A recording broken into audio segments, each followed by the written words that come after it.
ఇంట్లో కూర్చుని ఇంగ్లీష్ నేర్చుకోవాలనుకుంటున్నారా? అయితే వెంటనే మా స్పోకెన్ ఇంగ్లీష్ క్లాసెస్కి కాల్ చేయండి. నమస్తే, welcome back to Suman TV. నేను మీ సంజయ్. ఈరోజు మనతో పాటు ఉన్నారు the mentor and the author Vivek Chandra garu. సార్తో మాట్లాడి విద్యార్థుల సక్సెస్ గురించి ఎలాంటి టిప్స్ పాటిస్తే బాగుంటుందని చెప్పేసి కొన్ని విషయాలు తెలుసుకుందాం. నమస్తే సార్. నమస్తే సంజయ్. సార్, స్టూడెంట్స్ ప్రతి ఒక్కరు కూడా తన కెరీర్లో సక్సెస్ అవ్వాలి అంటే మీ దగ్గర ఏమైనా టిప్స్ ఉన్నాయంటారా? దానికి టిప్స్ అంటే ఆబ్వియస్గా ప్రతి దానికి ఒక మార్గం ఉంటుంది కదా. అదే మనం రాతి యుగం నుంచి రాకెట్ యుగం వరకు వచ్చిన మనిషి జన్మించినప్పటి నుంచి ఎదుగుతున్న దశలో ప్రతిదీ నేర్చుకుంటూ ఉంటున్నాడు. ఈ నేర్చుకోవడానికి కొన్ని రకాలుగా షార్ట్ కట్స్ కానీ లేదా ఈజీగా గుర్తుపెట్టుకోవడానికి అలా. అదే ఇందాక మనం అనుకున్నట్టుగా ఈరోజు యువత ఫేస్ చేస్తున్న సమస్యలలో చదువులో జీవితంలో సక్సెస్ అవ్వాలి అనేది. ఎందుకంటే ప్రతి విద్యార్థి నేను సక్సెస్ అవ్వాలి అని ప్రారంభిస్తూ ఉంటాడు, అని చేసుకుంటూ ఉంటాడు. కొన్ని లోపాల వల్ల కొన్ని విషయాలను ఆచరించలేకపోవటం వల్ల వాళ్ళు ఫెయిల్ అవుతూ ఉంటారు. అయితే సక్సెస్ అనేది అందరికీ వస్తుందా అంటే అందరికీ రాదు. ఎవరైతే సక్సెస్ మంత్రాన్ని ఫాలో అవుతారో వాళ్ళకి మాత్రమే వస్తుంది. సార్, సక్సెస్ మంత్ర అంటే ఏంటి? ఎగ్జాక్ట్లీ. అంటే సక్సెస్ మంత్ర అంటే ఒక వర్డ్, మీరు సక్సెస్ అనే ఒక వర్డ్ని అబ్జర్వ్ చేయండి. ఈ పాటికి వ్యూవర్స్ అందరికి అర్థమైపోతుంటుంది. ఎప్పుడు ఇలా రాయటమే కాకుండా మళ్ళీ ఇలా రాయండి అని చెప్పేసి. ఓకే, సక్సెస్ అనే వర్డ్ను మనం ఇలా రాసుకుంటే, ఒకసారి సక్సెస్ అనే వర్డ్ని ఇలా రాస్తే మనకి ఏమవుతుంది ఒకసారి చూద్దాం. First of all S, U, C, E, మళ్ళీ ఎస్, అవునా? సక్సెస్. ఓకే, ఈ సక్సెస్, మీరు విజయం సాధించాలి, సక్సెస్ కావాలి అనుకుంటున్న వాళ్ళని ఈ సక్సెస్ యొక్క ఈ మంత్రాన్ని ఒక్కసారి అబ్జర్వ్ చేయండి. ఓకే, మీరు ఎవరైతే రీల్స్ ట్రోల్ చేస్తూ ఉన్నారో, మీరు ఈరోజు చూసిన అన్ని వీడియోస్లో ఈ వీడియో మీకు యాడ్ ఆన్ చేయబోతుంది, విలువని యాడ్ చేయబోతుంది ఈరోజు వీడియోస్లో. Okay, systematic study approach.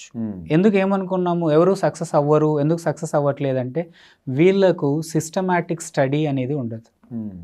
వీళ్ళు ఎవరైతే ఫస్ట్ ఎస్ వచ్చేసి సిస్టమాటిక్ అప్రోచ్, సిస్టమాటిక్ స్ట్రాటజీ అంటూ ఒక సిస్టమ్ అంటూ ఉండదు. ఉండటం వల్ల వాళ్ళు బై డిఫాల్ట్ ఫెయిల్, సక్సెస్ అనేది వాళ్ళకు దూరం వెళ్తూ ఉంటుంది. ఫస్ట్ ఎస్ వచ్చేసి. నెక్స్ట్ వచ్చేసి సక్సెస్ రాని వాళ్ళు లేదా ఎగ్జామ్స్లో సక్సెస్ అవ్వలేని వాళ్ళు ఎవరైతే ఉన్నారో యూ ఫర్ అండర్స్టాండ్. ఇక్కడ ఎగ్జామ్స్ చూసుకున్న వాళ్ళు ఏంటంటే మెమరైజ్ చేయటము, బట్టి పట్టడం కాకుండా కాన్సెప్ట్ని అండర్స్టాండ్ చేసుకొని ముందుకెళ్ళటం వల్ల. ఎందుకంటే ఎప్పుడైతే మనము కాన్సెప్ట్ని అర్థం చేసుకుంటామో గుర్తుపెట్టుకోవాల్సిన అవసరం ఉండదు.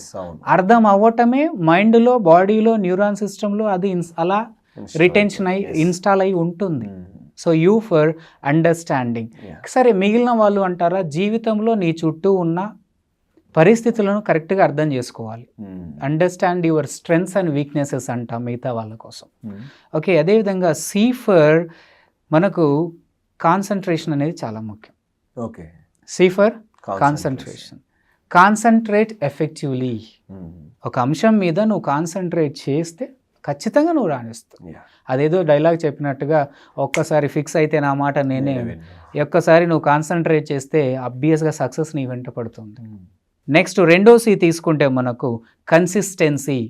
ఎవరైతే జీవితంలో విజయం సాధించలేకపోతున్నారో వీళ్ళల్లో కన్సిస్టెన్సీ మిస్ అయిందేమో చెక్ చేసుకోవాలి వాళ్ళు. అంటే ఏంటి కన్సిస్టెన్సీ అంటే? 3 రోజులు చేయటం. నేను న్యూ ఇయర్ రెజల్యూషన్స్ చేస్తూ ఉన్నప్పుడు వాటికి సంబంధించిన డిస్కషన్ ఏంటంటే, న్యూ ఇయర్ రెజల్యూషన్స్ అన్ని కూడా ఫిబ్రవరి కల్లా డ్రాప్ అయిపోతాయట.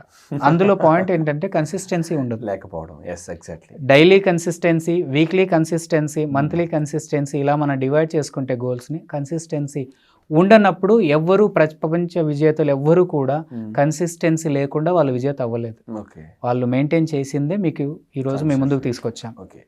అయితే నెక్స్ట్ మనం ఈ తీసుకుంటే effective self or effective time management. Effective time management.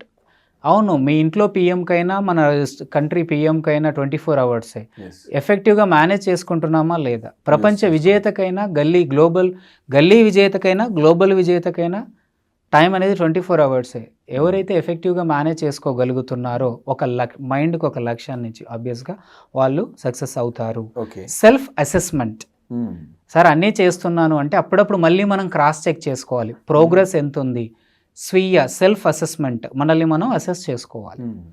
మనల్ని మనం టెస్ట్ చేసుకోవాలి. టెస్ట్ చేసుకుంటూ నేనేమన్నా నిన్నటికి ఈ రోజుకి టెస్ట్ నేనేమన్నా ప్రోగ్రెస్ అయ్యానా, ఎంత ప్రోగ్రెస్ అయ్యాను, ఎలా ప్రోగ్రెస్ అయ్యాను అనేది మనం అసెస్ చేసుకుంటే ఖచ్చితంగా మనకు తెలుస్తుంది as we're far better than, చాలా జర్నీ మనం చేసాము, మన లక్ష్యానికి మన విజయానికి దగ్గరలోకి ఉన్నాము అన్న విషయం మనకు తెలుస్తూ ఉంది.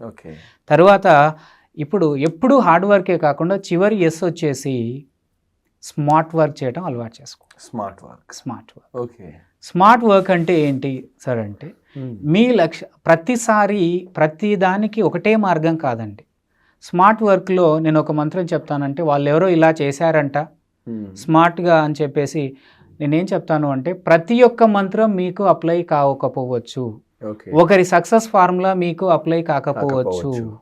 మీ ఓన్ సక్సెస్ ఫార్ములాని మీరు క్రియేట్ చేసుకోవాలి. ఓన్ సక్సెస్ ఫార్ములాని క్రియేట్ చేసుకోవాలి. దానికి అనుగుణంగా మనము స్మార్ట్ వర్క్ అనేది అక్కడ డిఫైన్ అవుతుంది. ఓకే, ఈ విధంగా ఎవరైతే జీవితంలో లేదా ఎగ్జామ్స్లో విద్యార్థులు కావచ్చు, నేటి యువత కావచ్చు, విజయం సాధించాలి అంటే ఈ సక్సెస్ అనే ఒక వర్డ్ని మనం ఎప్పటికప్పుడు రిఫ్లెక్ట్ చేసుకుంటే చాలండి, అద్భుతంగా వాళ్ళ జీవితంలో రాణిస్తారు. Thank you sir, thank you very much sir.